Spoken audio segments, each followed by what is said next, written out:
Thank you so much. Students మీ అందరూ కూర్చోవాలమ్మా. అసెంబ్లీలకు చెప్పినట్టు కూర్చోండి. ఈ మహానగరంలోని ముందుగా deputy commissioner police June 1 doctor parliament మరి పాయిగ్రాపేట శాసనసభ వేదికకి సాధారణంగా ఆహ్వానిస్తున్నాం. అలాగే విశాఖ నగర police commissioner Shri Shekhar Pratap Bachi IPS గారిని కూడా వేదికకి ఆహ్వానిస్తున్నాం. అలాగే ఆంధ్ర విశ్వ కళా పరిషత్ వైస్ ఛాన్సలర్ వారిని కూడా వేదికకి ఆహ్వానిస్తున్నాం. అలాగే కె రవికుమార్ గారు వారిని కూడా సాధారణంగా వేదిక మీదకి ఆహ్వానిస్తున్నాం.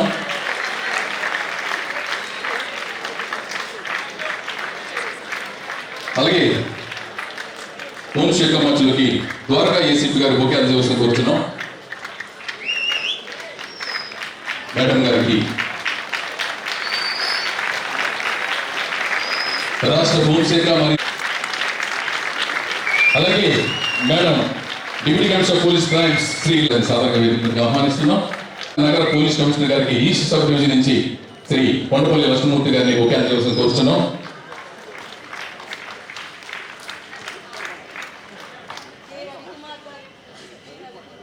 అలాగే కె రవికుమార్ గారికి బొకే అందజేయవలసిందిగా లక్ష్మణమూర్తి గారిని కోరుతున్నాం.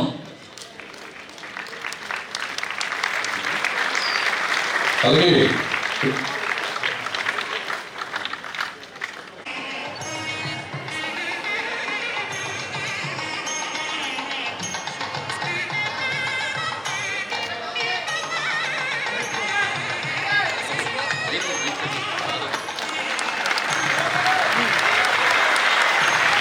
గుడ్ యూత్ ఎక్కడ లంకపల్లి బులై కాలేజ్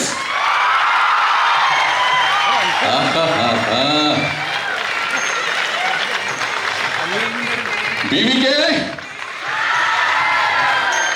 ఏ కాలేజీ పేరు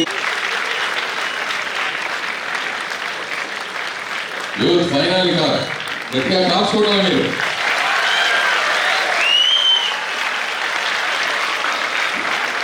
Andhra university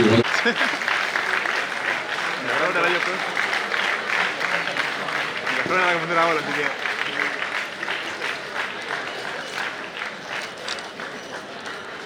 thank you sir. Mangapathi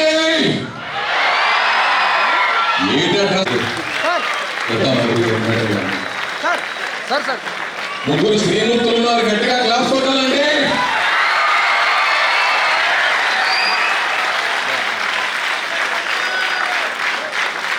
thank you madam.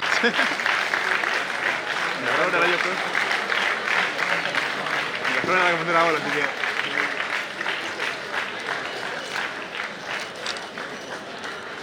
Thank you sir.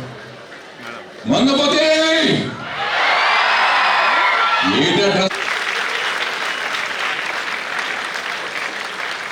Youth final గా గట్టిగా కాసుకోవడం మీరు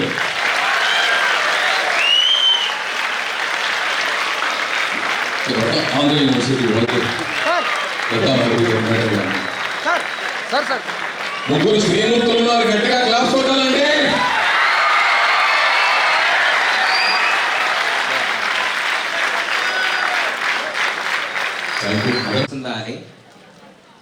ఇక ముఖ్య అంశంలోకి వెళ్తే మానవ జీవితం అనేది సుఖ దుఃఖాల సమ్మేళనం, ఎత్తు పల్లాల ప్రవాహం లాంటిది. ఈ వాక్యంలో కొన్ని పదాలు ఉన్నాయండి, దుఃఖాలు, ఎత్తు పల్లాలు అన్నటివి. ఇలాంటివి మనం ఒప్పుకోం, ఎందుకంటే ఇది మానవ జీవితానికి అడ్డుగోడలు లాంటివి. అంటే మారుతున్న కాలమాన పరిస్థితులు, అలాగే ఆ తరాలకి మధ్య వస్తున్న అంతరాలను బట్టి చూస్తుంటే నిశ్శబ్దంగా ఉండడం కూడా ఈ కోవలోకి వస్తుందేమో అని భయం వేస్తుంది. మనందరికీ తెలిసిందే, మేధావులు నిశ్శబ్దంగా ఉంటే సమాజానికి అది ఎంతో ప్రమాదకరమైన అంశం అండి. నా దృష్టిలో మేధావులు అంటే ఏదో తల పండిపోయి గడ్డలు పెంచుకొని ఎవరికి అర్థం కాని భాషలో ఏది పెడితే అది మాట్లాడే వాళ్ళే మేధావి కాదు. కనీస అక్షర జ్ఞానం ఉండి సమాజం పట్ల బాధ్యత ఉన్న ప్రతి ఒక్కడు కూడా మేధావి కిందగా వస్తారు. ఇంకా ఆ రకాన్ని చూస్తే ఇక్కడున్న ప్రతి ఒక్కరు మనం అందరం కూడా మేధావులమే. ఇంకా ఆ రకంగా చూస్తే మన భారతదేశం, ఇంకా ఆ రకంగా చూస్తే 21వ శతాబ్దంలో ప్రపంచంలోకెల్లా అత్యంత యువత ఎక్కువ ఉన్న దేశంగా మన భారతదేశం రికార్డుల్లోకి అయితే ఎక్కింది. ఇంకా అప్పుడే మన స్వామి వివేకానంద గారు అన్నారు, ఇనప కండరాలు ఉక్కు నరాలు ఉన్న యువత ఎక్కడైతే ఉంటుందో ఆ దేశం అనేది ప్రగతి పదాన ఎంతో సులభంగా నడుస్తుందని ఆయన ఆనాడే చెప్పారు మనందరికీ. మనం దాన్ని స్ఫూర్తి తీసుకోవాలి. కానీ నేటి యువత పరిస్థితి ఎలా ఉంది అంటే చాలా దయనీయకరంగా ఉంది. వాళ్ళ దేశం పట్ల సమాజం పట్ల ఎటువంటి బాధ్యతలు చూపించుకోవట్లేదు. కనీసం వారి వ్యక్తిత్వ వికాసానికి కూడా తోడ్పడే అంశాలను మనం తీసుకోవట్లేదు. ఇంకా బాధాకరమైన విషయం ఏంటంటే సమాజంలోని జరుగుతున్న దారుణమైన సంఘటనలపై స్పందించకుండా మనం నిశ్శబ్దంగా ఉండిపోతున్నాం.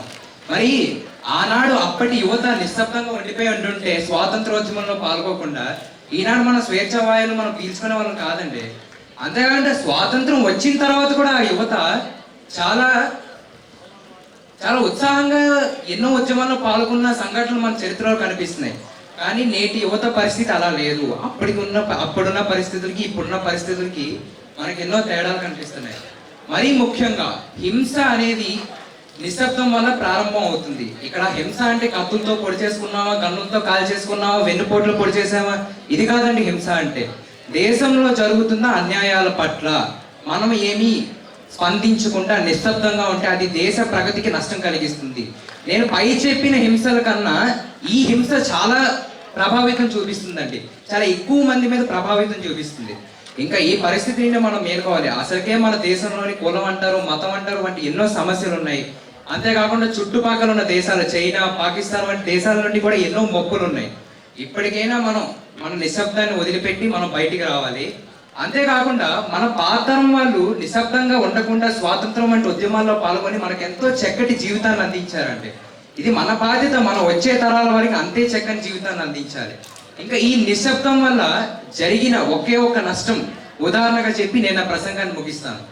1945 సంవత్సరంలో మనందరికీ తెలిసిందే హిరోషిమా నాగసాకి అటాక్స్ అయ్యాయి. ఆ అటాక్స్ అవ్వకుండా అప్పట్లోనే ఆల్బర్ట్ ఐన్స్టైన్ ఆనాటి అమెరికా ప్రధానికి చెప్పి ఆపుంటే ఈనాడు ప్రపంచం అంతటి ప్రమాదకరమైన సంఘటనని చవి చూసేది కాదు. ఇది ఇంకా మన కళ్ళ ముందు కనిపించేదే నిశ్శబ్దం వల్ల వచ్చే నష్టాలు. నిశ్శబ్దం వల్ల వచ్చే నష్టాలు కళ్ళ ముందు మనకు కనపడని ఇంకా ఎన్నో ఉన్నాయి. సో వాటన్నిటిని అరికట్టాలి. మన యువతగా మన సత్తా చాటాలి. ప్రభుత్వానికి మనం అండగా ఉండాలంటే మనం నిశ్శబ్దాన్ని వదలాలి, బయటికి రావాలి, మన స్పందన మనం చూపించాలి. నేడు సోషల్ మీడియా కూడా దానికి ఎంతో దోహదం చేస్తుంది. నాకే అవకాశం ఇచ్చినందుకు ధన్యవాదాలు. కోసం మాట్లాడదాం అనుకుంటున్నాను. నాకు ఒక చెల్లి ఉంది. తను ఇంటర్మీడియట్ కాలేజ్ చదువుతుంది. తను రీసెంట్గా చిన్న అటాక్కి గురైంది. అది కూడా ఎలా అంటే she is still minor. But అంటే ఫాస్ట్గా రెస్పాన్స్ రాలేదు నాకు. ఇమీడియట్గా నేనే వెళ్ళాల్సి వచ్చింది అక్కడికి. ఇంతలోపే ఆపోజిట్ పర్సన్ అన్న అతను దగ్గరలో లేడు. సో నేను చెప్పాల్సి వచ్చింది ఏంటంటే దగ్గరలో ఒక పోలీస్ స్టేషన్ ఉంది. They responded very well. నేను వచ్చేటప్పటికి ఆ పర్సన్ లేరు. But my sister reach home safely. తర్వాత ఏమైందంటే శక్తి అంటే మా చెల్లికి అక్కడ ఆ సిచ్యువేషన్ ఫేస్ చేసే ధైర్యం లేదు. అక్కడ సిచ్యువేషన్ ఫేస్ చేసేలా ఉంటే we might catch him. So నేను చెప్పాల్సింది ఏంటంటే ద గర్ల్ షుడ్ తను ఏంటంటే ఆ సిచ్యువేషన్ ఫేస్ చేయాలి. మనోధైర్యం అనేది బయటికి తేవాలి. అండ్ ఏ సిచ్యువేషన్లో అన్నా వెనక్కి తగ్గకూడదు. So this is the conclusion. Under one ఏంటంటే శక్తి అసమతుల్యత అంటే ఈక్వలెన్స్ బ్యాలెన్స్ ఆఫ్ పవర్స్. ఎలా అంటే మహిళలకు పురుషులకు ఇద్దరికి సమానంగా హక్కులు ఉంటాయి, సమానంగా శక్తులు కూడా ఉంటాయి. కానీ మగవాళ్ళు ఏంటంటే దాన్ని ఒక హక్కుగా తీసుకొని ఆడవాళ్ళపైన తప్పుగా అత్యాచారాలు అలాంటి తోవలో వెళ్తున్నారు. కానీ అదే ఆడవాళ్ళు మనోస్థైర్యాన్ని బయటికి తెచ్చి తిరగబడితే వాళ్ళని సమాజంలో వేధింపులు ఇలాంటివి గురి చేస్తున్నారు. కాబట్టి మహిళల కోసం నేను చెప్పాల్సింది ఏంటంటే they should face any situation and take it serious. Thank you. అలాగే రాష్ట్ర హోంశాఖ మరియు విపత్తుల నిర్వహణ శాఖ మంత్రులు అనిత గారికి, అలాగే commissioner of the police Visakhapatnam వారికి, డీసీపీ గారికి, పోలీస్ ఉన్నతాధికారులకి, ప్రింట్ అండ్ ఎలక్ట్రానిక్ మీడియా అందరికి కూడా నా నమస్కారాలు తెలియజేస్తున్నాను. ఈరోజు నేను భీమిలి పోలీస్ స్టేషన్ పరిధిలో గల అనిట్స్ కాలేజ్ నుంచి ఈసీ బ్రాంచ్ చదువుతున్నాను. నేను అక్కడి నుంచి ఈరోజు సహచరుల ఒత్తిడికి వ్యతిరేకంగా మాట్లాడటం సరైందా కాదా అనే అంశం గురించి మాట్లాడదలుచుకున్నాను. అయితే సహచరుల ఒత్తిడి అనేది రెండు రకాలుగా ఉంటుంది. సహచరుల ఒత్తిడి అనేది మనకి మన సమాజానికి ఉపయోగపడే విధంగా ఉన్నది అంటే అది మనకి నచ్చకపోయినా సహచరుల ఒత్తిడిని మనం స్వీకరించి సమాజ స్థాపనకు, సమాజం పునర్నిర్మాణానికి మనం అది ఉపయోగించాలి.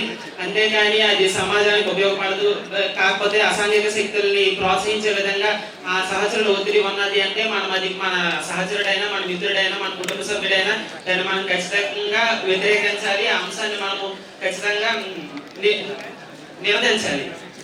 అయితే ఈరోజు ఇక్కడ కూడా మనం చూస్తే ఆదాయ అంటే అవల కాదు సబల అనే విధంగానే ఉంది. మనము మన సభలో కూడా చూస్తే స్టేజ్ మీద ఈక్వల్ గా 3:3 రేషియోలోని ముగ్గురు సార్లు ఉంటే ముగ్గురు మేడంలు కూడా ఉన్నారు.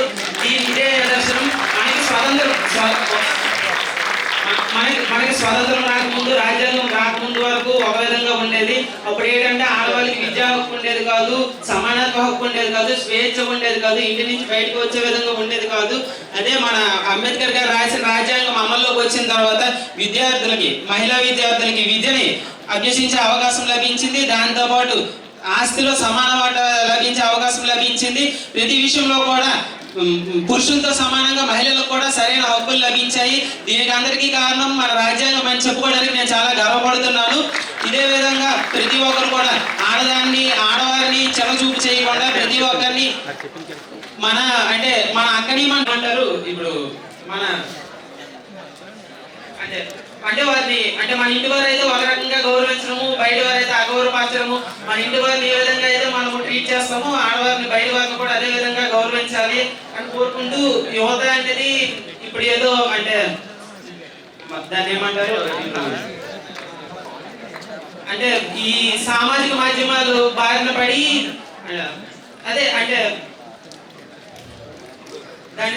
సామాజిక మాధ్యమాల బారిన పడి అదేదో ఫ్యాషన్ గా లేకపోతే దుస్తులు ధరించడం విషయంలో కానీ ఏ విషయంలో కానీ ఒక ఆడవారి దగ్గర ప్రవర్తించే విషయం కానీ అదేదో ఫ్యాషన్ అనే విధంగా ప్రవర్తిస్తున్నారు. అటువంటి విధంగా ప్రవర్తించకూడదు. అలాగే మనం కూడా కోర్టు సినిమా చూసి చాలా నేర్చుకున్నాము. ప్రతి ఒక్కరూ ప్రతి విషయాన్ని పాటించాలి, చట్టాన్ని గౌరవించాలి. ఈ అవకాశం నాకు కల్పించినందుకు ఇక్కడ ఉన్న పోలీసు ఉన్నతాధికారులకి అందరికీ ధన్యవాదాలు తెలియజేసుకుంటున్నాను.